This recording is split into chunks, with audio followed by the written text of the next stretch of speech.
مالك يوم الدين إياك نعبد وإياك نستعين اهدنا الصراط المستقيم صراط الذين أنعمت عليهم غير المغضوب عليهم ولا الضالين صل على محمد وآل محمد وعجل فرجهم. أعوذ بالله من الشيطان اللعين الرجيم. بسم الله الرحمن الرحيم. الحمد لله رب العالمين والعاقبة للمتقين والجنة للمؤمنين والنار للملحدين والصلاة والسلام على سيد الأنبياء والمرسلين سيدنا ونبينا والشفيعنا أبي القاسم محمد صل على محمد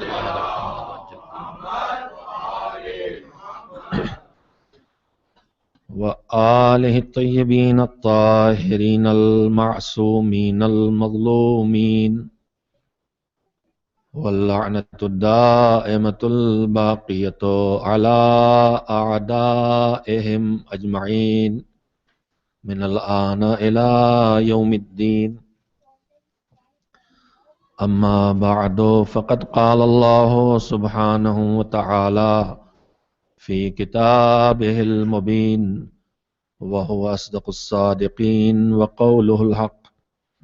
بسم الله الرحمن الرحيم. قل يا أيها الناس إني رسول الله إليكم جميعا الذي له ملك السماوات والأرض لا إله إلا هو يحيي ويميت فآمنوا بالله ورسوله النبي الأمي الذي يؤمن بالله وكلماته واتبعوه لعلكم تهتدون. صلوات بھیجیے محمد و آل محمد.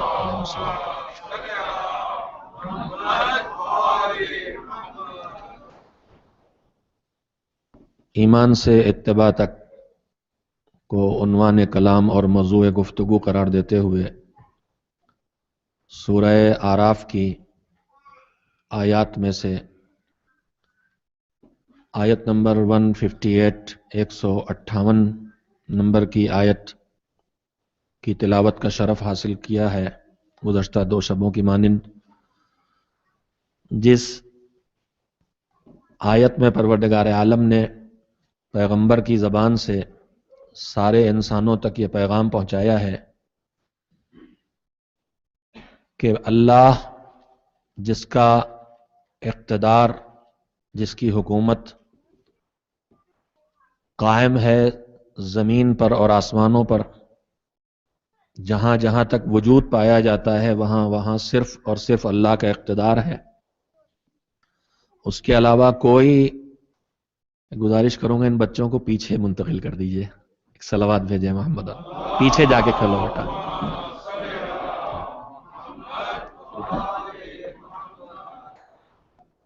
ایک اور صلوات بھیج دیں محمد و آل محمد.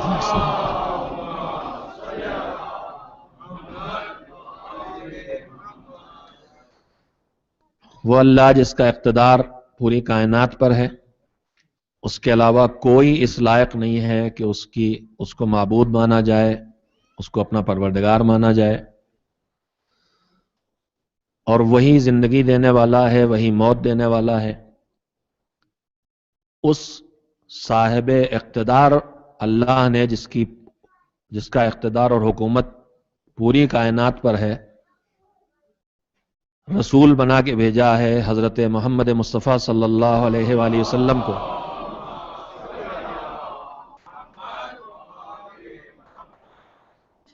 تو پھر اب تم کو اس پیغمبر پر بھی ایمان لانا چاہیے اور اس اللہ پر بھی ایمان لانا چاہیے. وہ پیغمبر کہ جو اللہ کی طرف سے براہ راست اس پر وحی آتی ہے، وہ نبی ہے، اللہ اسے باخبر رکھتا ہے، اور وہ رسول ہے کہ صرف اسے باخبر نہیں رکھتا ہے بلکہ اس کے ذمے پیغام پہنچانے کا کام بھی کیا ہے اس نے، اور اتنے عظیم پیغام کا پہنچانے والا وہاں پلا بڑھا ہے جہاں جہالت کی حکومت ہے، جہاں کوئی پڑھا لکھا نہیں ہے۔ ان بے پڑھے لکھوں کے درمیان ایسا آئے جو ایسا مکمل پیغام پہنچائے تو تمہیں خود اسی کو اس وجود کو ہی معجزہ ماننا چاہیے کہ ایسے جاہلانہ ماحول میں اتنے عظیم پیغام کو پہنچانے والا کسی انسان سے سیکھا ہوا نہیں ہو سکتا، براہ راست اللہ سے اسے ملا ہے جو کچھ ملا ہے۔ اس پر ایمان لاؤ اور اس کا اتباع کرو، اس کی پیروی کرو۔ میں پھر ایک مرتبہ کہوں گا، اطاعت کا حکم بھی ملا ہے دوسری آیات میں، ان سے محبت کا حکم بھی ملا ہے، لیکن ایمان سے جو سفر شروع ہوتا ہے انسان کا، اس کی آخری منزل اتباع ہے کہ جہاں اپنی سوچ باقی نہیں رہ جاتی، جہاں کسی طرح کا کوئی تردد باقی نہیں رہ جاتا، جہاں یہ انتظار بھی باقی نہیں رہتا کہ کچھ کہا جائے تو ہم کریں۔ اتباع کا مطلب یہ ہوتا ہے کہ جس کی پیروی کر رہے ہیں نگاہیں اس پہ لگی رہیں، اور جو وہ کرتا جائے وہ ہم کرتے جائیں۔ یہ اتباع کی منزل ہے جو ایمان کے سفر کی آخری سیڑھی ہے، اور جو اتباع تک پہنچے گا وہی ہدایت کی منزل تک پہنچے گا۔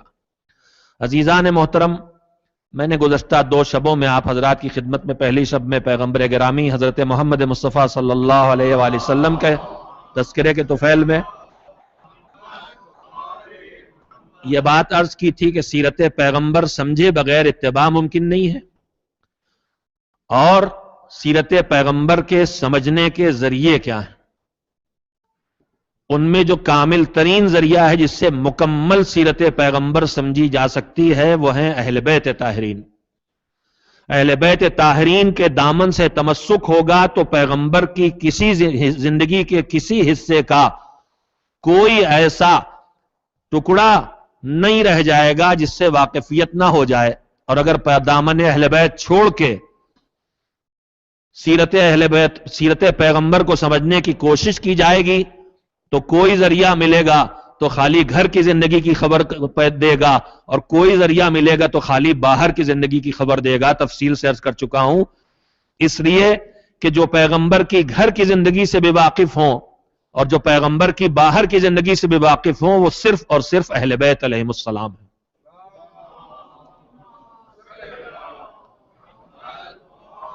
اصحاب نبی سے پیغمبر کے گھر کے باہر کی زندگی کی خبریں مل سکتی ہیں اور سیرت مل سکتی ہے، ازواج نبی سے پیغمبر کے گھر کے اندر کی سیرت مل سکتی ہے، لیکن ازواج نبی پیغمبر کی جو گھر کے باہر کی زندگی اس کے بارے میں نہیں بتا سکتی، اور اصحاب نبی سب اپنی جگہ معزز و محترم ہیں، لیکن وہ گھر کی بات نہیں بتا سکتے ہیں، باہر کی بات بتا سکتے ہیں۔ یہ صرف اہل بیت ہیں کہ جو گھر کی بات بھی بتا سکتے ہیں، جو باہر کی بات بھی بتا سکتے ہیں، اس لیے کہ انہوں نے آنکھ کھولی ہے تو پیغمبر کی گود میں کھولی ہے، اور پیغمبر نے آنکھیں بند کی ہیں تو ان کی گود میں بند کی ہیں۔ اہل بیت ہے جن کے ذریعے سیرت نبی کو سمجھا جا سکتا ہے، ایک پہلو ہے جو آپ کی خدمت میں عرض کر چکا ہوں، اور دوسرا پہلو کہ دین کا وہ پیغام جو پیغمبر لے کے آئے ہیں اس تک پہنچنے کا سب سے معتبر ذریعہ اہل بیت اس لیے ہے کہ قرآن کریم میں صرف اور صرف اہل بیت ہیں جن کے کردار کی ضمانت، جن کی گفتار کی ضمانت، جن کی فکر کی ضمانت، جن کی سوچ کی ضمانت، جن کی عادتوں کی ضمانت، سارے وجود کی ضمانت اللہ نے اسی طرح سے لی ہے جیسے پیغمبر گرامی کی ضمانت لی ہے۔ جیسے پیغمبر کی ضمانت لی ہے یہ اپنی طرف سے کچھ کہتے نہیں ہیں، جیسے پیغمبر کی ضمانت لی ہے کہ اپنی طرف سے کچھ کرتے نہیں ہیں، وما ينطق عن الهوى ان هو الا وحی یوحى، ان کی زبان پہ لفظ آئے گا تو بغیر وحی الہی نہیں آئے گا۔ اگر یہ کہیں گے کہ علی مع الحق تو یہ اپنی طرف سے نہیں کہیں گے۔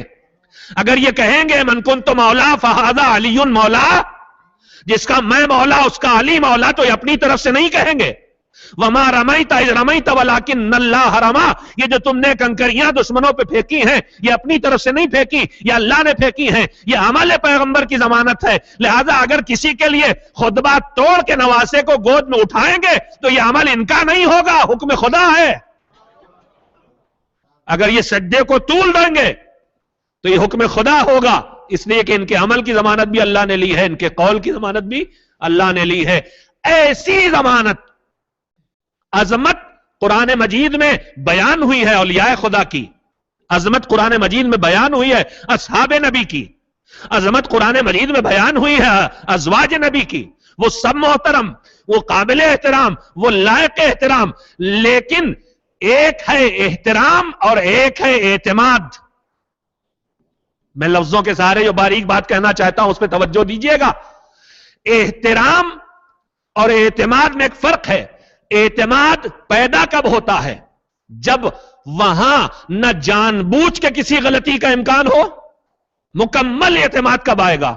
آپ مجھ پر بھی اعتماد کرتے ہیں، میں آپ پر بھی اعتماد کرتا ہوں، لیکن کب تک؟ جب تک قصد و ارادے کا معاملہ ہے کہ بھائی یہ جان بوجھ کے میرے خلاف کچھ نہیں کریں گے، یہ جان بوجھ کے کوئی گناہ نہیں کریں گے، لیکن آدمی بے توجہی میں کر جائے، خطا سے کر جائے، کر سکتا ہے، تو پھر اعتماد آئے گا، لیکن کیریکٹر اور کردار کے ہر پہلو پہ نہیں آئے گا۔ ہو سکتا ہے یہ بھولے سے ہو گیا ہو۔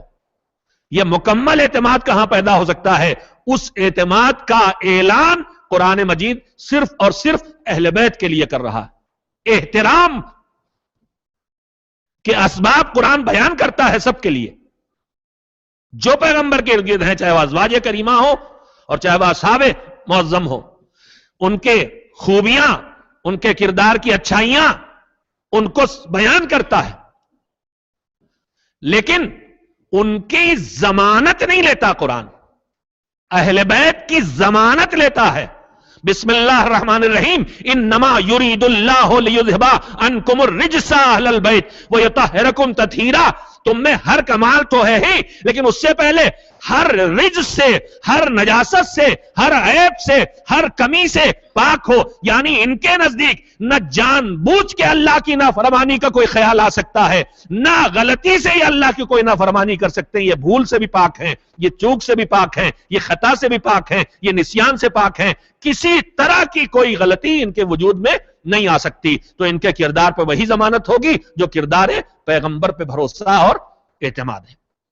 میں نے یہ تمہیدی گفتگو آپ کی خدمت میں اس لیے کی ہے کہ اللہ کے حکم سے پیغمبر خدا نے اپنی اس دنیا سے رخصتی کے بعد قیامت تک ہدایت کی سطح پر باقی رکھنے اور گمراہی سے بچنے کے لیے جو نسخہ چھوڑا تھا وہ کیا تھا؟ انی تارکن فیکم الثقلین کتاب اللہ و عترتی اہل بیتی۔ میں تمہارے درمیان دو گراں قدر چیزیں چھوڑ کے جا رہا ہوں، ایک اللہ کی کتاب اور ایک میرے اہل بیت۔ جب تک ان سے وابستہ رہو گے گمراہ نہیں ہوگے۔ یہ ضمانت ہے اس کی بھی کہ جو ان سے وابستہ رہے گا ہدایت پہ رہے گا، اور یہ ضمانت ہے اس کی بھی کہ جب تک یہ رہیں گے دین خدا رہے گا، جب تک یہ رہیں گے دین خراب ختم نہیں ہو سکتا۔ میں نے شاید آپ کی خدمت میں کہیں ایک دن اشارتاً کسی موضوع پہ بات کہی تھی، آج ایک دوسرے پہلو سے گفتگو کرنا چاہتا ہوں میرے عزیزو۔ جب کوئی معاملہ کہیں درپیش ہوتا ہے تو جب معاملہ اختلاف کا ہو، کوئی مانے کوئی نہ مانے، تو اس میں پھر گواہیاں لائی جاتی ہیں۔ کورٹ میں جب کیس جاتا ہے تو گواہیاں لائی جاتی ہیں۔ میں نے اس سلسلے میں کہا تھا کہ ایمان دعوے کا نام ہے اور عمل اس کے گواہ کا نام ہے۔ آج میں ایک دوسرے رخ سے بات کرنا چاہتا ہوں کہ جب گواہیاں پیش ہوتی ہیں تو گواہی میں مختلف قسم کی گواہیاں ہوتی ہیں۔ گواہ کے اعتبار سے اس کی ویلو گھٹتی بڑھتی ہے۔ ایک گواہ گھر کے اندر کا آدمی، بیٹا، بیٹی، بیوی، یہ تو ہیں اپنے، تو اپنے فیور میں گواہی دیں گے۔ ایک گواہ پڑوس والا، ایک گواہ دوست۔ لیکن کبھی کبھی کسی جگہ گواہی دشمن بھی دے دیتا ہے۔ تو یہ بتائیے کہ اگر دشمن کی گواہی سامنے ہو کسی کے فیور میں، جو کسی کا دشمن ہے، وہ اگر گواہی دے تو اس گواہی کی ویلو زیادہ ہوگی کہ نہیں؟ دوست کی گواہی کے مقابلے میں، اولاد کی گواہی کے مقابلے میں، پڑوسی کی گواہی کے مقابلے میں دشمن کی گواہی سے بڑی گواہی کوئی نہیں۔ اگر ہم آپ یہاں ہیں، ہمارے بارے میں باتیں ہو رہی ہوں کسی طرح کی، کوئی کسی کے بارے میں، اور جو دشمن ہے وہ بھی کہے نہیں بھائی میں ان کا میرا جھگڑا اپنی جگہ، مگر میں جانتا ہوں یہ آدمی ایماندار ہے، کسی کو دھوکہ نہیں دیتے، تو یہ دشمن کی گواہی سب سے قیمتی گواہی ہوتی ہے. آئیے دیکھیں ذرا دشمن کی گواہی کو.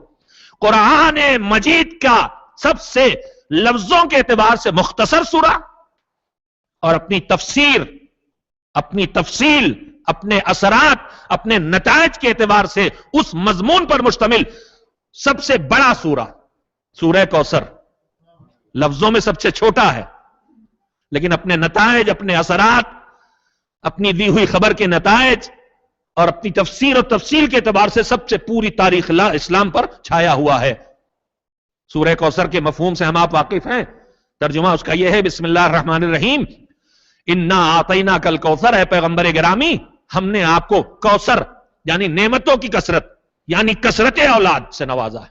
تفسیروں میں جا کے دیکھ لیجئے، لفظ کوثر کے اصل معنی ہے نعمتوں کی کثرت. اس میں جنت بھی ہے، اس میں رضوان بھی ہے، اس میں مقام محمود بھی ہے، اس میں حوض کوثر بھی ہے، اس میں پیغمبر کو ملنے والی اولاد بھی ہے. لیکن اس کا سب سے پہلا امپلیکیشن جو ہوا ہے وہ اولاد پر. ہم نے آپ کو کثرت اولاد سے نوازا. یہ کوثر کا ترجمہ کثرت اولاد کیوں ہوتا ہے؟ اس لیے ہوتا ہے کہ جن حالات میں وہ سورہ نازل ہوا ہے وہ حالات کہہ رہے ہیں کوثر سے مراد کثرت اولاد. ہم نے آپ کو کثرت، اور خود سورہ کے اگلے الفاظ بھی کہہ رہے ہیں انا اعطیناک الکوثر، ہم نے آپ کو کثرت اولاد سے نوازا ہے، اولاد کی کثرت دی ہے. فصل لربک وانحر، نعمت ملی ہے تو جتنی بڑی نعمت ہے اسی اعتبار سے اب شکرانہ بھی کرنا ہوگا. سیرت پیغمبر پہ عمل کا تقاضا یہی ہے میرے عزیزو کہ جس کے پاس کم نعمت ہو وہ کچھ کم یاد خدا کرے، کچھ کم خدا کی بات مانے. لیکن جہاں جہاں نعمتیں بڑھتی جائیں یاد خدا بڑھنا چاہیے، اطاعت خدا بڑھنا چاہیے، یا ذکر خدا بڑھنا چاہیے، شکر خدا بڑھنا چاہیے نعمتوں کے بڑھنے کے ساتھ. یہ ہماری بدنصیبی ہوگی کہ جب نعمتیں گھٹتی ہیں تو اللہ کے پاس مانگنے آ جاتے ہیں، اور جب ملنے لگتی ہیں تو اسی کو بھول کے کہیں اور چلے جاتے ہیں. انا اعطیناک الکوثر فصل لربک وانحر. خود پیغمبر گرامی نے اپنی زبان سے بھی یہی سیرت سکھائی ہے. لفظ یاد آ گیا. ہم میں سے جتنے یہاں تشریف فرما ہیں، میں بھی آپ کی خدمت میں حاضر ہوں، اللہ کی نعمتیں ہمارے پاس اتنی ہیں کہ ہم گن نہیں سکتے. ایک لفظ جو میں زبان سے بولتا ہوں، اس ایک لفظ کے بولنے میں اس کی کتنی نعمتیں استعمال کر رہا ہوں مجھے پتا نہیں. اور مجھے ہی کہا ابھی شاید اس دنیا کے جو سب سے زیادہ ماہر سائنسداں ہیں انہیں بھی نہیں پتا ہے کتنی نعمتوں کا استعمال ہو رہا ہے. آپ جو دیکھ رہے ہیں، سن رہے ہیں، کتنی نعمتیں ہم آپ استعمال کر رہے ہیں ہمیں نہیں پتا. نعمتیں اتنی ہیں کہ ہمیں اس کا پتا نہیں ہے. لیکن پھر بھی ہمیں ان نعمتوں میں بھی کسی نعمت کے بارے میں یہ احساس ہوتا ہے کہ یہ تو ہمیں کم ملی ہے.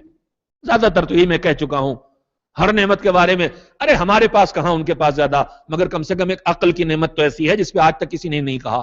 ہم نے کہا ماشاءاللہ عقل مند، کہا ارے ہمارے پاس کہاں. تو کم سے کم اس ایک نعمت کا اقرار ہے کہ ہے سب کے پاس. باقی چلیے کوئی کہہ رہا میرے پاس مال نہیں. کوئی ایک اور نعمت میں نے پائی ہے، آج تک آئینے میں دیکھ کے میں نے کسی کو نہیں کہتے دیکھا انا للہ و انا الیہ راجعون. ہر ایک کو کہتے دیکھا الحمدللہ. اللہ نے فطرت دی ہے، اپنی شکل آدمی کو اچھی ہی لگتی ہے. تو کچھ نعمتیں ہیں جن کا ہمیں احساس ہے کہ ہمیں زیادہ ملی. نعمتیں بڑھے تو سیرت پیغمبر ہمیں کیا سکھاتی؟ پیغمبر گرامی کی عبادت قرآن مجید میں بیان ہوئی ہے. تھوڑی کم کرو عبادت.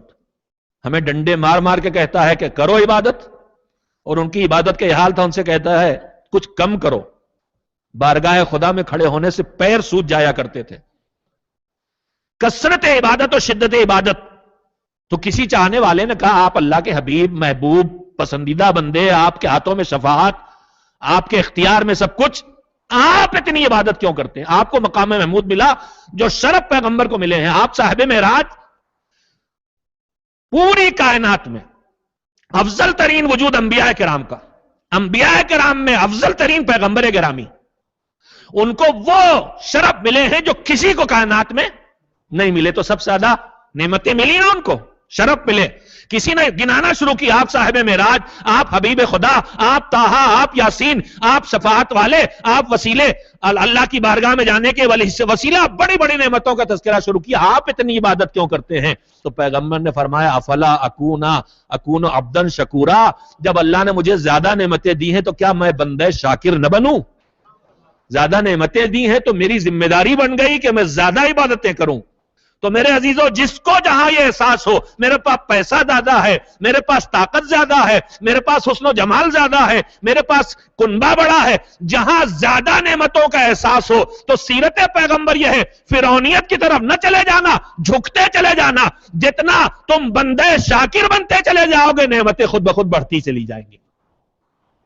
بغیر کہے صلوات بھیجنا بھی ایک نعمت ہی ہے میرے لیے۔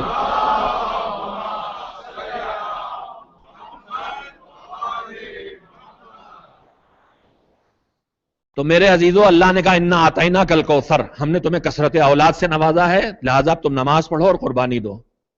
اس کے بعد اگلی آیت کیا ہے؟ ان شانئک هو الابتر۔ اس جملہ پوری داستان خود ہی بیان کر رہا، شانکا نہیں ہے یہ لفظ، یاد رکھیے گا، شان الگ لفظ ہے، یہ شانئکا، شان دشمن کو کہتے ہیں، عدو، دشمن۔ ان شانئکا، جس کے دل میں آپ کا کینہ ہے، جو آپ کا دشمن ہے، وہ ہے ابتر، بے نسلہ، جس کی نسل کٹ جائے گی، مٹ جائے گی، ختم ہو جائے گی۔ یہ سورہ خود کہہ رہا ہے کہ یہ جواب ہے کسی بات کا۔ کاہے کا جواب ہے؟ ساری تفسیروں میں ایک ہی بات لکھی ہے کہ جب کفار مکہ نے تانا دیا کہ ان کے کوئی اولاد نہیں، ان کے کوئی بیٹا نہیں ہے، ایک بیٹی ایک لخت جگر ہے حضرت فاطمہ الزہرا صلوات اللہ علیہ السلام علیہا،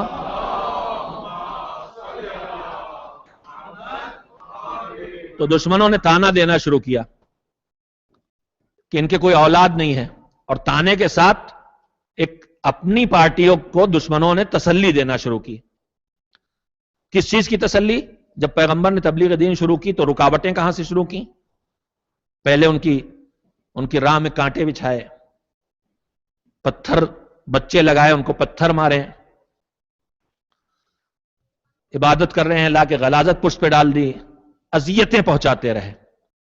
جب ستا کے جسمانی اذیتیں پہنچا کے روک نہ سکے تو پھر انداز بدلا، دھمکیاں دینا شروع کی، لالچ دینا شروع کی۔ جناب ابو طالب کے پاس آئے، جا کے اپنے بھتیجے سے کہو کہ اسے جو چاہیے ہم دینے پہ تیار ہیں، حکومت، اقتدار، ریاست قبیلہ، مکے کی سرداری، پیسہ، شادی، جو چاہو ہم دینے پہ تیار ہیں، مگر ان سے کہو اپنا پیغام پہنچانا روک دیں۔ پیغمبر کا جملہ سب روز سنا آپ نے، پیغمبر نے فرمایا اگر چچا میرے ہاتھ میں، داہنے ہاتھ میں سورج رکھ دیں لوگ اور بائیں ہاتھ میں چاند رکھ دیں، تب بھی میں اس پیغام کو پہنچانا بند نہیں کروں گا۔ تو ساری تدبیریں جب ناکام ہو گئیں کفار مکہ کی، الزام لگائے یہ جادوگر ہیں، یہ ساحر ہیں، ان کی بات نہ سننا، جتنے راستے پیغام رسالت کے پہنچانے میں رکاوٹیں کھڑی کر سکتا تھا دشمن، سب جب کر ڈالی اور سب ناکام ہو گئیں، تب دشمن میں مایوسی پھیلنے لگی کہ تو رکتے ہی نہیں، تو مانتے ہی نہیں، الزام تراشیاں ہوئیں، پتھر مارے، کاٹے بچھائے، بائیکاٹ کیا۔ 3 سال پیغمبر کو لے کے جناب ابو طالب پہاڑ کی کھو میں رہے ہیں، جس کو شاب ابو طالب ہم کہتے ہیں۔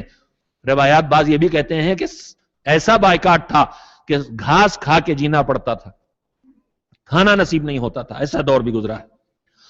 ان ساری رکاوٹوں کے باوجود جب تبلیغ دین نہیں رکی اور مسلمان روز بڑھتے رہے، تو اب اپنی گروپ کو، اپنی پارٹی کو ذہنی اور نفسیاتی طور پر مضبوط کرنے کے لیے دشمن نے نعرہ دیا کہ چلو ان کا دین پھیل گیا، مسلمان بن گئے لوگ، مگر یہ چلے گا نہیں۔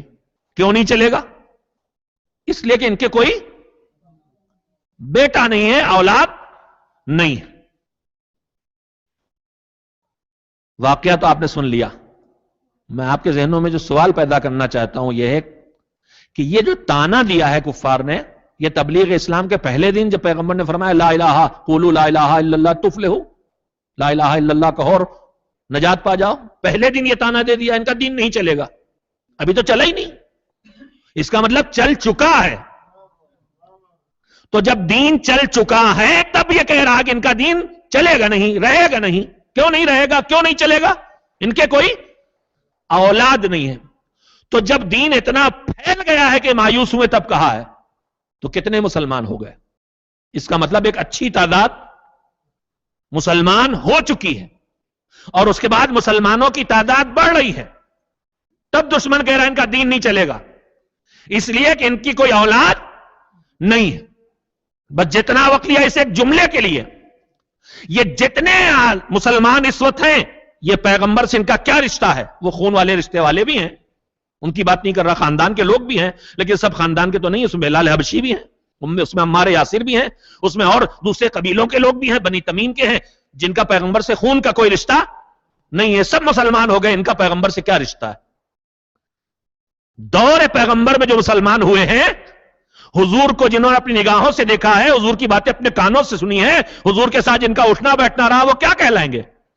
اصحاب پیغمبر ہے نا، اصحاب پیغمبر۔ تو اصحاب پیغمبر مسلمان جتنے ہیں اس وقت وہ سب اصحاب پیغمبر ہیں۔ ان اصحاب پیغمبر کی موجودگی میں شرف اہل بیت ملاحظہ فرمائیں، ان اصحاب پیغمبر کی موجودگی میں دشمن دین کافر کیا کہہ رہا ہے؟ ان کا دین نہیں چلے گا۔ اس کا مطلب دین کا دشمن بتا رہا ہے کہ دین پیغمبر جو عادت آگے چلنے والا ہے وہ اولاد پیغمبر سے چلنے والا ہے، وہ اولاد پیغمبر سے چلنے والا ہے۔ دین پہ جب مصیبت کا وقت آئے گا تو اولاد پیغمبر آگے بڑھ کے کام آئے گی اور دین کو بچائے گی، اور پوری تاریخ اسلام اس بات کی گواہ ہے۔ کل ہمارے دوسرے امام حضرت حسن مجتبی علیہ السلام کی شہادت کی تاریخ بھی تھی۔ میں نے آدھا جملہ آپ سے کہا ہے، آدھا جملہ آپ سے نہیں کہا ہے، آپ کو خود اپنی ذہانت کا استعمال کر کے پیغمبر کے کو جب یہ تانا دیا جا رہا ہے کہ دین نہیں چلے گا، اس وقت مسلمان ہو چکے ہیں جو سب کے سب اصحاب پیغمبر، پھر بھی دشمن دین کہہ رہا ہے ان کا دین چلے گا تو اولاد سے چلے گا۔ اس قیمت پہچانی ہے اولاد پیغمبر کی، اہل بیت پیغمبر کی۔ دوسرے امام کی شہادت کی تاریخ کل گزری ہے، اور بعض روایات کے مطابق کل کی سفر کی آخری تاریخ ہمارے 8ویں امام حضرت علی رضا علیہ السلام کی شہادت کی تاریخ ہے، جو مامون کے ہاتھوں زہر سے شہید ہوئے۔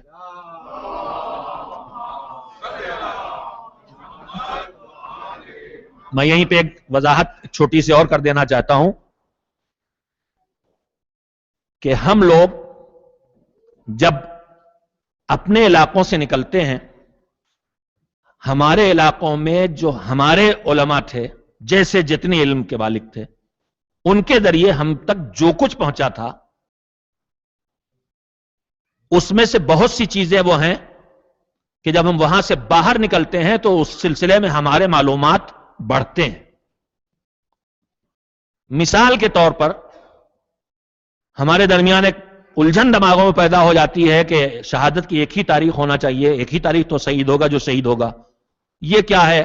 مثلا امام رضا کی شہادت کم از کم ہم جس علاقے سے تعلق رکھتے ہیں بر صغیر سے، میرے خیال سے زیادہ تر 23 ذی القعدہ شہادت کی تاریخ وہاں کے کیلنڈرز میں، ڈائریز میں، کتابوں میں چھپی ہوئی ہے، لیکن بعض علاقوں میں 17 صفر ہے۔ عرب برادران میں، کچھ خوجہ برادران میں 17 صفر کو مجلس ہوتی ہے امام رضا کی۔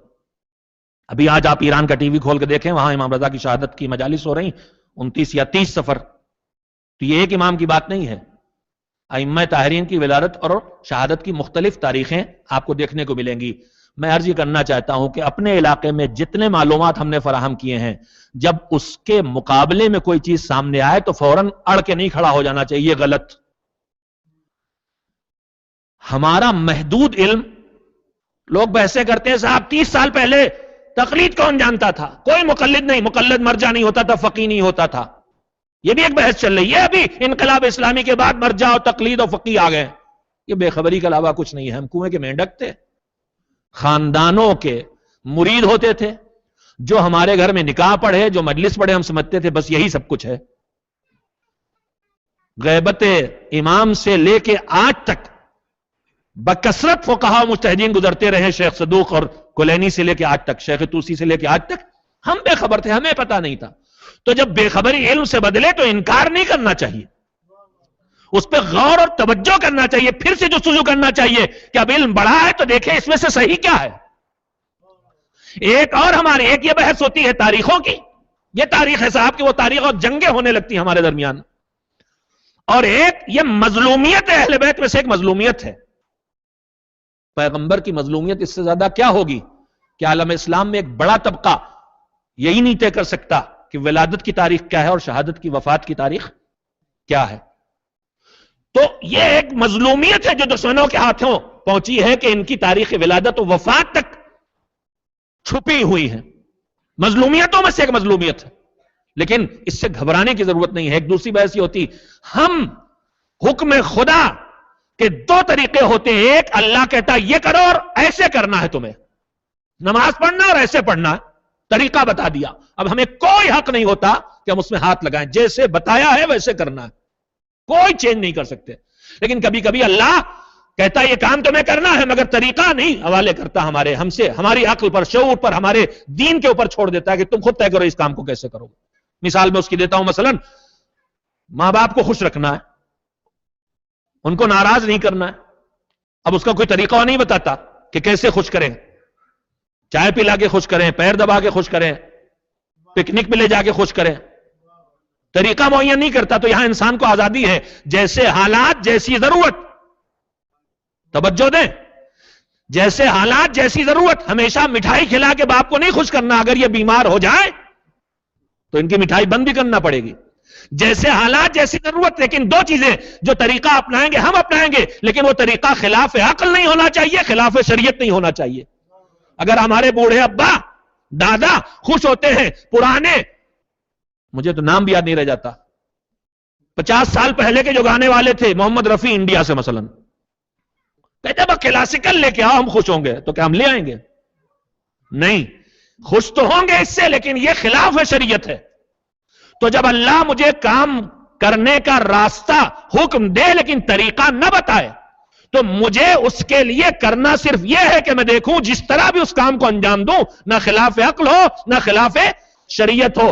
ہم آپ اپنے علاقوں میں معصومین کی ولادت پر خوشیاں مناتے ہیں، طریقے ہم نے طے کیے. توجہ دیجئے گا. معصوم ان کی شہادتوں پر غم مناتے ہیں، طریقے ہم نے طے کیے. ان کی اصل ائمہ سے لی، حالات کے تحت طریقے ہم نے طے کیے. اب یہاں کوئی کراچی سے، کوئی لاہور سے، کوئی کشمیر سے، کوئی حیدرآباد سے، کوئی مکے سے، کوئی مدینے سے، کوئی کربلا سے، کوئی نجف سے لڑنے کی ضرورت نہیں ہے. صاحب ہمارے یہاں تو عالم ایسا ہوتا ہے، یہاں کا عالم ایسا ہے. متوجہ ہیں کہ نہیں ہے؟ اللہ نے عالم بنانے کا طریقہ ہمیں نہیں بتایا، عزاداری کا حکم دیا ہے. عزاداری میں یادگار من اٹھانے کے طریقے ہیں، اس یادگار میں ایک علم بھی ہے. اور علم جو عباس کربلا میں لیے تھے وہ ویسا ہی ہو سکتا ہے جیسا جنگ میں لے کے آدمی ہاتھ میں لہرا سکے. اب اس میں جھگڑا کرنے کی ضرورت نہیں ہے کہ ایسے علم بنے کہ ویسے بنے، ایسا تازیہ کہ ویسا تازیہ. حضرت علی اصغر کا جھولا اٹھے کہ نہ اٹھے، یہ عزاداری کا ایک حصہ اگر بن سکتا ہے تو آپ کرتے ہیں کریے، دوسرا نہیں کرتا تو اس سے نہ کہیے، جھگڑا نہ کیجیے. تو میرے عزیزوں میں کہنا یہ چاہتا تھا کہ یہ جب ہم اپنے اپنے علاقوں سے نکل کے آئے ہیں، میں اپنے لیے کہہ رہا ہوں، میں کنویں کا مینڈک، اب میں باہر نکلا تو مجھے دوسری جگہ کام کچھ اپنے سے الگ دکھائی دیے تو جھگڑا شروع ہو گیا. ہم نے ان کو کافر، ہم نے ان کو وہابی، ہم نے مثلا ان کو دین کے خلاف کہنا شروع کر دیا. اللہ نے ہم سے یہاں اگر طریقہ بتایا ہوتا تو آپ بھی وہی کرتے، ہم بھی وہی کرتے. طریقہ جب معین نہیں ہے تو کام وہی ہوگا. طریقے اپنے اپنے حساب سے زمانے کے تقاضوں کو اور حالات کو دیکھ کے طے کیے جائیں گے. میں نے اپنے جوانوں کی خدمت میں کہیں بات کہی تھی، موضوع آ گیا اگرچہ میرا اس وقت ارادہ نہیں تھا، کہ اگر ہمیں یہ دیکھنا ہے کہ وہ دین کا حصہ جو اللہ کی طرف سے معین ہو کے آیا ہے، اور وہ حصہ کہ جو حکم آیا ہے، یا طریقے ہمارے ہاتھ میں رکھیں یا نہیں رسم و رواج ہے جس نے دین کی شکل اختیار کر لی ہے، تو اس کے پتہ چلانے کا ایک آسان سا راستہ یہ ہے کہ ہم دیکھیں افریقہ کا مسلمان، امریکہ کا مسلمان، پاکستان کا مسلمان، ہندوستان کا مسلمان، سب مل کے، چاہے کوئی رنگ، کوئی جغرافیہ، کوئی ملک، کوئی علاقہ، کوئی زبان ہو، سب وہ کام ایک طرح سے کر رہے ہیں، تو اس کا مطلب یہ ادھر سے آیا ہے. اور جہاں یہ ایسے وہ ویسے وہ ویسے، اس کا مطلب یا تو حکم آیا ہے طریقہ نہیں آیا، یا رسم و رواج ہیں جو مذہب میں ہمارے علاقے سے شامل ہو گئے ہیں. تو ہماری زندگی میں دو مسائل کھڑے ہو جاتے ہیں اکثر. ہم جیسے کرتے ہیں کوئی ویسے نہ کرے تو ہم سمجھتے ہیں خلاف شریعت ہو گیا ایک، اور دوسرے یہ کہ تاریخوں پہ ہم جھگڑا کرتے ہیں. میں اس بات تاریخوں کی کہنا چاہتا تھا میرے عزیزوں، میں نے کہا ہے بات کہ یہ مظلومیت ہے ایک بات. دوسری بات، اللہ نے ہماری تربیت کا جو نظام بنایا ہے، بہت قیمتی بات عرض کر رہا ہوں، آپ کی توجہ درکار ہے، تھوڑی سی اپنی فکری بیداری کے لیے نسخہ نکالیے.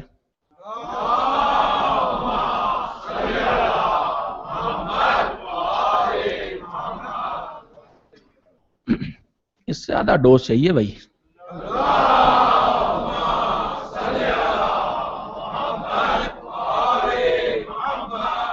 اللہ نے ہماری تربیت کے لیے ہمیں تعلیم کی راہ پہ ڈالا ہے.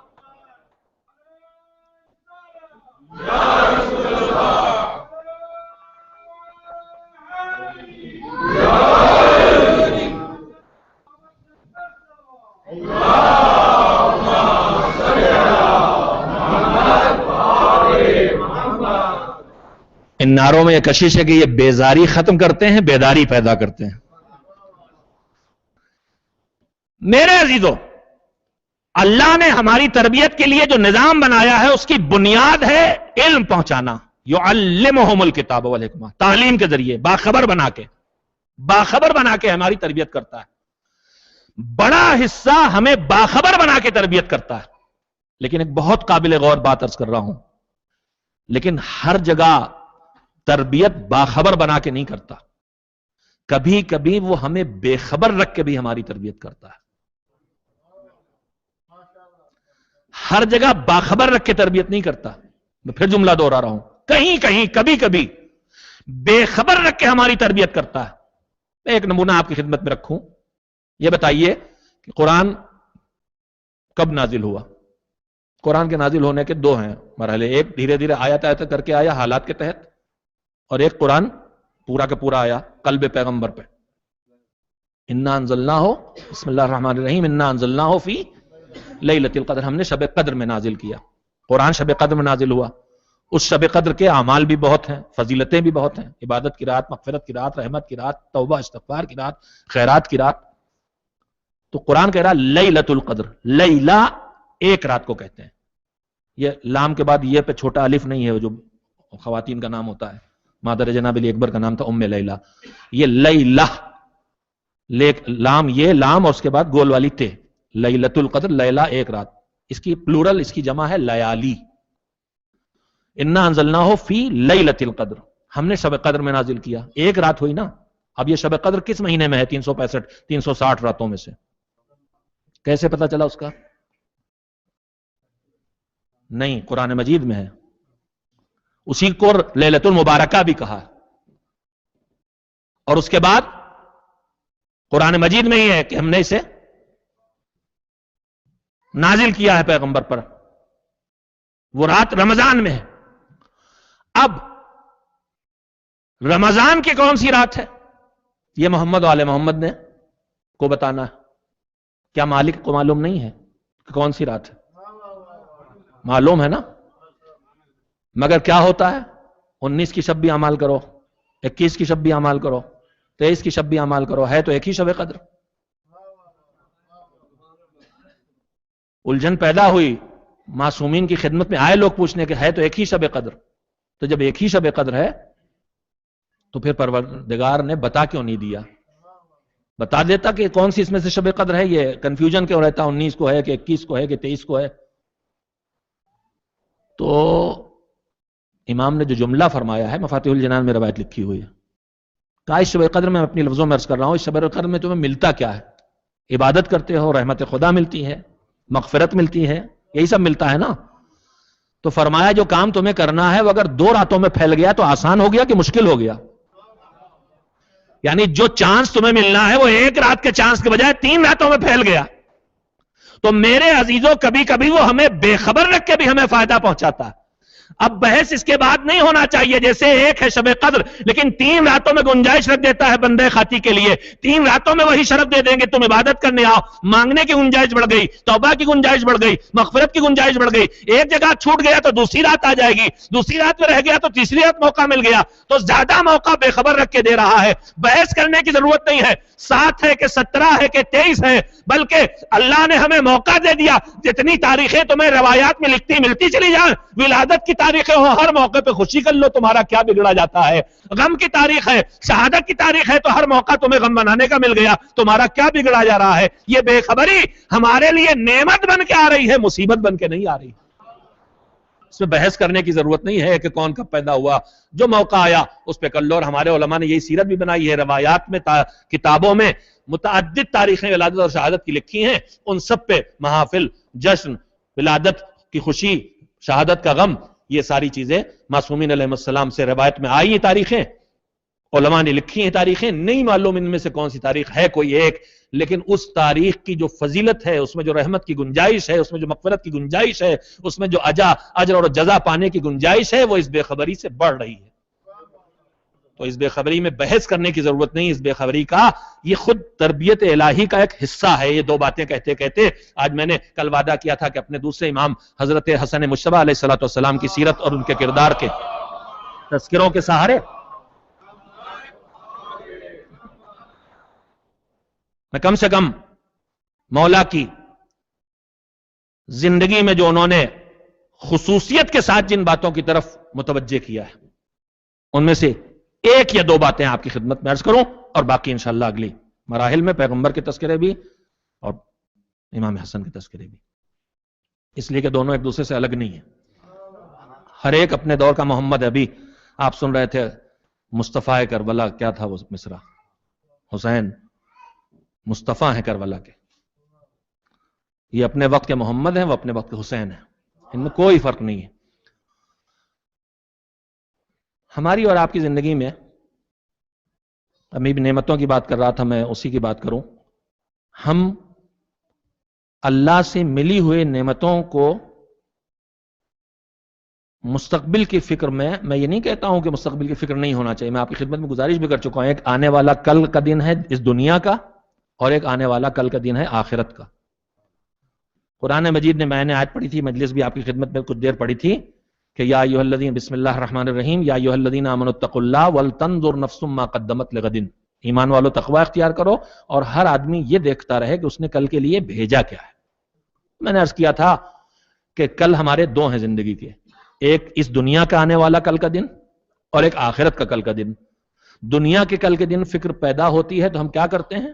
جو نعمت آتی ہے اس کو بچا کے روکنے کی کوشش کرتے ہیں، سب اڑا نہیں دیتے۔ ہر سمجھدار یہ کرتا ہے کہ دنیا میں جو کل ہے آنے والا، اس میں اس کو اس کی فکر ہوگی تو آدمی کچھ نہ کچھ سیونگ کرے گا۔ تو قرآن کہتا ہے کہ یہ دیکھو کل کے لیے بھیجا کیا ہے، یعنی یہ وہ دنیا والا کل نہیں ہے جس کے لیے روکا جاتا ہے، یہ کوئی اور کل ہے، وہ آخرت والا کل ہے۔ جو روکیں گے وہ یہاں کام آئے گا، جو بھیجیں گے، جو بینکوں میں یہاں پڑا رہے گا وہ یہاں کام آئے گا، لیکن جو ہم نے کسی غریب کے حوالے کر دیا، کسی یتیم کی سرپرستی میں لگا دیا، کسی تعلیم پہ لگا دیا، وہ وہاں کام آئے گا۔ جس علم کو کام میں لا کے ہم نے نوکری کر کے اس کی قیمت وصول لی، وہ یہاں کام آ گیا۔ لیکن اگر ہم نے اس علم سے ہم پروفیسر ہیں یونیورسٹی کے، وہاں تنخواہ لیتے ہیں، لیکن ہمارا کوئی نوجوان آیا ہے، اسے کچھ ہیلپ چاہیے تو ہم 1 گھنٹہ اپنا نکال کے اس کو پڑھا دیتے ہیں، تو یہ علم جو ہم نے اس کے حوالے کر دیا، یہ وہاں ملے گا، یہ وہاں کام آئے گا۔ اپنے ہاتھ پیروں سے ہم نے اپنے گھر کے سامنے کی برف صاف کر لی تو یہ ہمارے یہاں کام آ گیا، لیکن ہمارے پڑوس میں ایک بزرگ یا کمزور ضعیفہ رہتی ہے، وہ اپنے دروازے کی برف نہیں صاف کرتی، 1 گھنٹہ آدھا گھنٹہ کچھ بدن کی طاقت کچھ وقت میں نے لگا دیا، یہ وہاں کام آئے گا۔ تو جو روکے گا وہ یہاں کام آئے گا، جو بھیجے گا، اور دونوں زندگیاں آباد کرنا، لہذا روکنا بھی ہے بھیجنا بھی ہے۔ مگر ہوتا یہ ہے کہ اس دنیا کی جو کہ حاضر کی زندگی ہے، وہ ہمارے دکانوں پہ ایک لفظ لکھا ہوتا ہے، یہاں تو الٹ گیا، ہمارے ہاں لکھا ہوتا آج نقد کل ادھار، یہاں تو بالکل الٹ گیا ہے، آج ادھار کل بھی ادھار، نقد ہونے ہی نہیں دینا ہے۔ لیکن ہمارے ہاں لکھا ہوتا ہے، تو چونکہ دنیا سامنے ہے، یہ نقد ہے، لہذا آدمی اس کے لیے فکر مند ہوتا ہے، اور آخرت جو ہے ذرا کل ہے نا، دور ہے، تو ادھر جاتے ہوئے رکتا ہے، نعمتوں کو روکنے میں اتنا کوشش کرنے لگتا ہے کہ کار خیر تو بات کی بات ہے، واجبات میں بھی کنجوسی شروع ہو جاتی۔ سب سے پہلا واجب جو ہمارے اوپر ہے، آمدنی ہو جانے کے بعد اللہ نے ہم کو اجازت دی، جو کماؤ اپنی حیثیت کے مطابق تم زندگی بسر کرو، گھر بھی حیثیت کے مطابق، گاڑی بھی، کپڑے بھی، کھانا پینا بھی، جو تمہارا معاشرے میں حیثیت ہے اس کے مطابق خرچ کرو، حیثیت سے زیادہ نہیں، حیثیت سے زیادہ خرچ کرنا ہی حرام ہے، اسراف ہے، قرآن مجید صاف کہتا حرام ہے۔ میری حیثیت نہیں ہے گاڑی میں وہ خریدوں جو 50 لاکھ کی ہو، میری حیثیت ہے 50,000 کی ہو، میری حیثیت ہے 20,000 کی گاڑی کی، تو میرا 50,000 کی گاڑی خریدنا اسراف ہے، اور قرآن کہتا ہے اسراف حرام ہے، نہیں کر سکتے۔ حیثیت سے زیادہ خرچ کی اجازت نہیں ہے، حیثیت کے ساتھ کما کے خرچ کرو، پھر بچے تو کیا کرنا ہے بھائی؟ کہہ دینے میں تو کوئی حرج نہیں بھائی، خمس نکالنا ہے. دنیا میں انکم پہ لیا جاتا ہے ٹیکس، قانون شریعت انکم پہ نہیں لیتا ٹیکس. خرچ کر کے جو بچ گیا، گھر میں 2 کلو چاول پڑے ہیں، آج 2 کلو شکر پڑی ہے، 4 روٹیاں پڑی ہیں، گاڑی میں 5 لیٹر پیٹرول پڑا ہے، تو یہ بچ گیا. 1 سال میری انکم پر تنخواہ ملی، نوکری شروع کی میں نے، 1 سال جیسے اس تاریخ پر آئی، اب جو بچ گیا ہے، لوگ کہتے ہیں یہاں سیونگ کہاں ہوتی، قرضہ ہے. قرضہ جو آپ نے دے دیا وہ خرچ ہو گیا، جو اگلے مہینے اگلے سال دیجیے گا وہ اگلے سال کے خرچ میں جائے گا. اب قرضہ اس سال کا دے کے، کھانا خرچہ چلا کے، سب کر کے جو بچ گیا اس پہ خمس واجب ہے. مگر آدمی جب اس کل کو بھول کے اس کل پہ لگ جاتا ہے تو یہیں سے شروع ہو جاتی ہے رکاوٹیں. اب سنیے امام کی سیرت. امام کی خصوصیات میں سے ایک خصوصیت یہ تھی کہ آپ انتہائی درجہ سخاوت مند تھے. سارے ائمہ کی سیرت میں ملے گا، لیکن آپ کی اتنی سخاوت تھی کہ امیر شام معاویہ جس کو اپنی حمایت پیدا کرنے کے لیے خزانے کو، حکومت کے خزانے کو، بیت المال یعنی حکومت کا خزانہ جو اس کا ذاتی مال نہیں، اس کا منہ کھول کے پیسے لٹاتا تھا تاکہ لاکھوں لوگوں کو اپنا بنا سکے. لیکن اس حکومت کے خزانے کے لٹانے کے باوجود اسے یہ احساس ہمیشہ رہتا تھا کہ حسن مجتبیٰ مجھ سے آگے ہیں خرچ کرنے میں، جو محنت کی کمائی حاصل کر کے امام حاصل کر رہے ہیں. وہ پوری تاریخی سخاوت کے واقعات، دسترخوان امام حسن سنائی ہمیشہ کھانے کے لیے کھلا ہوا، آؤ کھاؤ جاؤ. وہ واقعی شامی کا واقعہ وہ سارے آپ کے سامنے. انتہائی خیرات کرنے والے، یہاں تک کہ امیر شام اپنی طاقت لگا کہ امام حسن کا جب مقابلہ نہ کر سکا تو اس نے وہ چال چلی، نیکی کے ذریعے نیکی کو بہکانا. قرآن مجید میں کیا ہے؟ اسراف حرام ہے. اس نے امام کو جملہ لکھ کے بھیجا کہ لا خیر فی الاسراف. یہ جو آپ اتنا خرچہ کرتے ہیں، آپ کے اہل و عیال ہیں اور کنبہ ہے، اور آپ اتنا بانٹتے ہیں لوگوں کو. روایات میں ہے کہ امام نے زندگی میں نہ جانے کتنی مرتبہ اپنے پاس جو کچھ تھا وہ سب تقسیم کر دیا، کبھی آدھا تقسیم کر دیا، بے حساب داد و دہش. تو کہا، اس نے ایک جملے میں نیکی کے ذریعے نیکی سے روکنے کی ترکیب، شیطانی ترکیب، اس نے لکھ کے بھیجا لا خیر فی الاسراف. اسراف میں کوئی خیر، کوئی بھلائی، کوئی اچھائی، یہ جو آپ اتنا بانٹتے ہیں فضول خرچی ہے، اپنی حیثیت سے زیادہ آپ کر رہے ہیں، یہ اسراف ہے. یہ جو آپ بانٹتے ہیں آپ کی حیثیت سے زیادہ، یہ اسراف ہے، اور اسراف میں کوئی بھلائی نہیں ہے. ایک جملے میں اس نے گمراہ کرنے کی کوشش کی تھی اس کو، جس کے لیے شیطان کہہ چکا ہے اللہ اغوینہم اجمعین الا عبادک منہ المخلصین، سب کو بہکائیں گے لیکن تیرے خالص وہ بندے جن کو تو نے اپنے لیے مخلص بنا لیا، خالص بنا لیا ہے، معصوم کو نہیں بہکا پائیں گے. مگر اس کے باوجود وہ بھی ابراہیم کے پاس گیا تو یہ بھی جانتا ہے بہکیں گے نہیں، مگر تدبیر تو کر لی جائے. کہا لکھ کے بھیجا لا خیر فی الاسراف. توجہ دیے گا لفظوں پہ، اسراف میں کوئی بھلائی نہیں. امام نے جواب میں کچھ نہیں لکھا، خالی لفظوں کو پلٹ دیا. اس نے لکھا تھا لا خیر فی الاسراف، اسراف میں کوئی خوبی نہیں. امام نے جواب میں لکھ کے دیا لا اسراف فی الخیر، اچھے کام میں فضول خرچی ہی نہیں ہے، چاہے جو کچھ کرو وہ فضول خرچی نہیں ہے. اتنی داد و دہش، کنبہ بڑا، حالات سخت، حکومت مخالف، اس میں اتنا خیرات. تو کسی نے، چاہنے والے نے سمجھایا کہ مولا آپ کے اوپر اتنا بڑا بوجھ ہے اخراجات کا، ایسے حالات ہیں، آمدنی نہیں اتنی، آپ تھوڑا کم خرچ کیا کریں. سنیے جملہ امام کا، دل کو مضبوطی ملے گی انشاءاللہ، کم سے کم واجبات ادا کرنے کی ہمت پڑے گی. امام نے جب اس کسی نے سمجھایا کہ مولا اتنا کچھ کم کر دیجئے، تو امام نے فرمایا سنو، ایک عادت میری ہے، ایک میرے خدا کی ہے. ایک عادت میری، ایک میرے خدا کی عادت ہے. مجھے ڈر یہ لگتا ہے کہ میں اپنی عادت بدل دوں تو کہیں وہ اپنی عادت نہ بدل دے. کہا وہ کیا ہے؟ کہا ایک عادت میرے خدا کی، ایک میری. میں ڈرتا ہوں میں اپنی عادت بدل دوں تو کہیں وہ اپنی عادت نہ بدل دے. کہا مولا وہ کیا؟ کہا میرے خدا کی عادت ہے کہ مجھے بن مانگے بے حساب دیتا ہے، اور میری عادت یہ ہے کہ جو مجھے دیتا ہے اس میں سے کچھ میں دیتا رہتا ہوں. جو مجھے وہ دیتا ہے اس میں سے کچھ میں دیتا رہتا ہوں، تو میں ڈرتا ہوں کہیں میں اپنی عادت بدلوں تو کہیں وہ اپنی عادت بدل نہ دے. اس کی نعمتوں سے میں دیتا رہوں گا تاکہ وہ جو دے رہا ہے وہ دیتا رہے. تو میرے عزیزوں، اور قرآن مجید بھی ہمت بناتا ہے. معصومین تو اسی کی سیرت ارشاد کے سہارے اور روشنی میں اپنی سیرت پیش کرتے ہیں. قرآن مجید میں اللہ صاف کہتا ہے وَمَا أَنفَقْتُم مِّن خَيْرٍ فَهُوَ يُخْلِفُهُ وَهُوَ خَيْرُ الرَّازِقِينَ. جو بھی تم اللہ کی راہ میں بھلائی میں خرچ کرو گے، اللہ کا وعدہ ہے فَهُوَ يُخْلِفُهُ، اس سے اچھا بدلہ تمہیں دے گا، اسی دنیا میں دے گا. اور تمہیں اللہ کے اس وعدے پہ بھروسہ کرنا چاہیے، اس لیے کہ وہ بہترین روزی دینے والا ہے. جب مانگے بغیر تم کو اتنا دیتا ہے تو جب مانگے گا تو کیسے وعدہ کر کے وعدہ خلافی کرے گا. میرے عزیزوں، بس اس سے زیادہ آج کا وقت نہیں لوں گا آپ کا. انشاءاللہ سیرت معصومین کے تذکرے، پیغمبر گرامی اور ائمہ طاہرین کی شہادت کی مناسبت کی تاریخوں کی مناسبت سے آپ کی خدمت پہ تھوڑے تھوڑے تذکرے کرتا رہوں گا. ایمان سے اتباع تک کا سفر ہم سب کو آگے کی منزل کی طرف بڑھانا چاہیے، اور اس کا بہترین درس کربلا سے سیکھنے کو ملتا ہے، جہاں ایمان اتنا مضبوط ہے کہ اتباع میں کسی طرح کی کوئی زحمت نہیں ہوتی. معصومین کی بارگاہ سے دیکھنے کو ملتا ہے. ایمان سے اتباع تک کی منزلیں ہر قدم پہ ہیں. تاریخ جو گزری ہے، پیغمبر گرامی حضرت محمد مصطفیٰ صلی اللہ علیہ وآلہ وسلم کی شہادت کی تاریخ، اور جگر گوش رسول حضرت حسن مجتبیٰ کی شہادت کی تاریخ.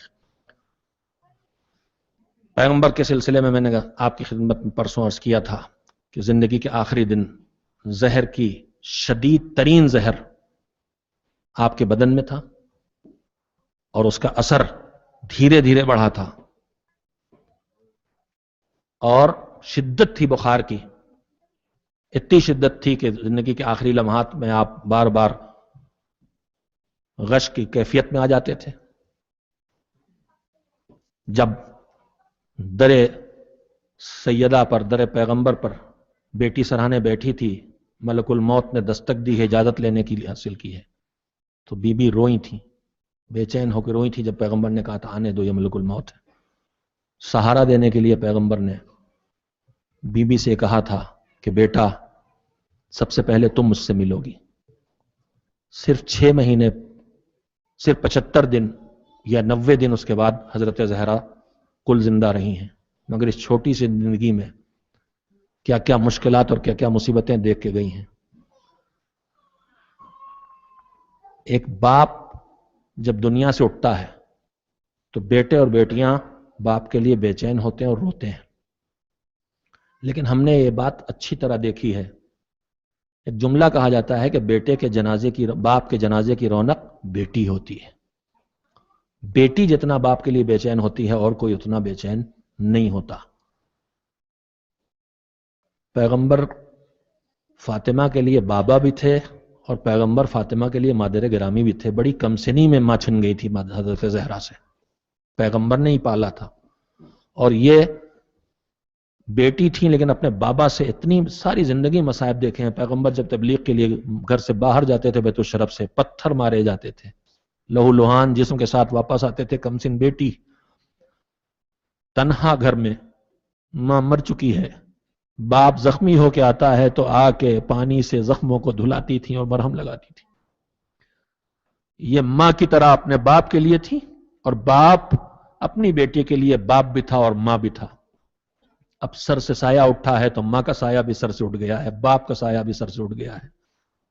تنہائی کا احساس ہے، ننھے ننھے بچے ساتھ ہیں اور کمسنی کا دور ہے. کل 18 سال کی عمر مبارک ہے حضرت زہرا کی، جس میں شہید ہو گئی ہیں در و درگار کے درمیان پس کے. دشمنوں کا ماحول نہیں ہے، مگر پھر بھی حالات یہ ہیں کہ جب یہ بیٹی اپنے باپ کا ماتم کرتی ہے تو دنیا کہتی ہے کہ علی سے آ کے کہ زہرا سے کہو یا دن میں رویا کریں یا رات میں، اس لیے کہ ان کے رونے سے ہمارے کام رک جاتے ہیں. علی نے مدینہ منورہ میں جہاں قبر پیغمبر ہے، جہاں حجرہ حضرت زہرا ہے، وہاں سے دور جو آبادی سے باہر کا حصہ تھا، پہاڑوں کی خشک زمین پر چٹائی کا ایک چھوٹا سے سائبان بنا دیا ہے، جو بیت الحزن کے نام سے تاریخ میں جانا جاتا ہے میں جب پہلی بار حج کے لیے مشرف ہوا تھا سن 82-83 میں، جوانی کی عمر تھی میری، اس وقت تک بیت الحزن جس علاقے میں تھا وہ جگہ باقی تھی. اب وہ جگہ بھی یادگار بھی ختم کر دی گئی ہے، وہاں توڑ کے عمارتیں بنا دی گئی ہیں. بیت الحزن کی زیارت کے لیے جب میں قبر نبی سے چلا جہاں حجرہ جناب فاطمہ بھی تھا، روزانہ حضرت زہرا وہاں اپنے ننھے ننھے کمسن بچوں کو لے کے جاتی تھی. ام کلثوم، زینب، حسن، حسین. سب سے بڑا بچہ اس وقت کتنے سال کا ہے؟ سن 3 ہجری میں امام پیدا ہوئے ہیں، امام حسن 7 سال کے ہیں، اور سب ان سے چھوٹے ہیں. اور بی بی کو بھی در و دیوار کے درمیان پیسا گیا ہے، پسلیاں شکستہ ہوئی ہیں. ان حالات میں روزانہ صبح لے کے بچوں کو جاتی ہیں اور بابا پہ ماتم کرتی ہیں اور واپس آتی ہیں. میں جب زیارت کے لیے گیا اور میں بیت الحزن گیا تو میں وہاں سے جہاں حجرہ فاطمہ ہے، جہاں بیت علی ہے، جہاں قبر پیغمبر ہے، وہاں سے پورے جنت البقیع جو حضرات گئے ہیں انہوں نے دیکھا ہے، اور جو نہیں گئے اللہ انہیں نصیب کرے. جنت البقیع کے سر آنے کی طرف سے جدھر قبر پیغمبر کا حصہ ہے جنت البقیع کا، وہاں سے پیدل جنت البقیع کے پچھلے حصے پہ جا کے پھر اتنا ہی اور چلنا پڑا تھا. تب بیت الحزن آیا تھا. میں جوان بھی تھا، ہاتھ پیر بھی مضبوط تھے، مگر میں چلتے چلتے تھک گیا تھا. میں نے سوچا کہ میں اس عالم میں جب تھک گیا ہوں تو میری شہزادی پسلیاں شکستہ ننھے ننھے بچے گود میں. مگر میں نے پھر اپنے کو تسلی دی تھی، میرے شہزادی آپ کو اپنے گھر میں نہ رونے دیا گیا تو کم سے کم بیت الحزن میں بچوں کے ساتھ آ کے اپنے بابا پہ گریا کر سکتی. ارے کربلا کے میدان میں ایک 3-3.5 سال کی کمسن بچی بابا پہ ماتم کرتی ہے تو کوئی تازیانے مارتا ہے، کوئی تازیانے تماچے لگاتا ہے. اجرکم اللہ. میں ختم کر دیتا لیکن چند آنسو اور بہ جائیں. میرے عزیزو، حسین پیغمبر کی وفات کے بعد مؤذن مسجد النبی بلال سے برداشت نہ ہوا کہ اب وہ اذان کہیں، چھوڑ کے چلے گئے شام. انہیں مؤذن نہیں بننا ہے، نبوت کے بعد مؤذن بننا ہے تو امامت کا مؤذن بننا ہے، ولایت کا مؤذن بننا ہے. چلے گئے شام. عرصے کے بعد جب واپس آئے تو بی بی زہرا نے بلوایا، کہا یہ تم نے کیا کیا؟ پوری روایت ہے، خواب بھی دیکھا ہے رسول کو. واپس آئے، کہا کیا کیا؟ کہا تب تم سے گئے ہو تمہاری اذان کی آواز نہیں سنی، بابا کی یادیں تازہ ہو جاتی ہیں، آج اذان کہہ دو. بلال، حکم فاطمہ ہوا ہے. پہنچ گئے اذان کہنے کے لیے، آواز دی اللہ اکبر. حضرت زہرا کے لبوں پہ آواز آئی، اللہ سب سے بڑا ہے جل جلالو. اشہدو ان لا الہ الا اللہ. فرمایا میں گواہی دیتی ہوں اللہ ایک اور اکیلا ہے. بلال نے آواز بلند کی، اشہدو ان محمد رسول اللہ. میں گواہی دیتا ہوں محمد اللہ کے رسول ہیں. ایک مرتبہ بی بی غش کھا کے گری، ہائے میرا بابا. ہاں بی بی، مگر پھر بھی حالات غنیمت ہیں. تمہیں اپنے باپ کا کٹا ہوا سر نو کے نیزہ پہ تو نہیں دیکھنا پڑ رہا. کربلا میں تمہاری پوتی کبھی باپ کے جنازے کو گھوڑوں سے پامال ہوتے ہوئے دیکھ رہی ہے، کبھی نو کے نیزہ پہ باپ کا سر دیار دیار پھرایا جا رہا ہے. بیٹی باپ کو یاد کرتی رہی، تڑپتی رہی اور دنیا سے رخصت ہو گئی. وَسَيَعْلَمُ الَّذِينَ ظَلَمُوا أَيَّ مُنْقَلَبٍ يَنْقَلِبُونَ. أَلَا لَعْنَةُ اللَّهِ عَلَى الْقَوْمِ الظَّالِمِينَ. اللهم تقبل منا إنك أنت السميع العليم.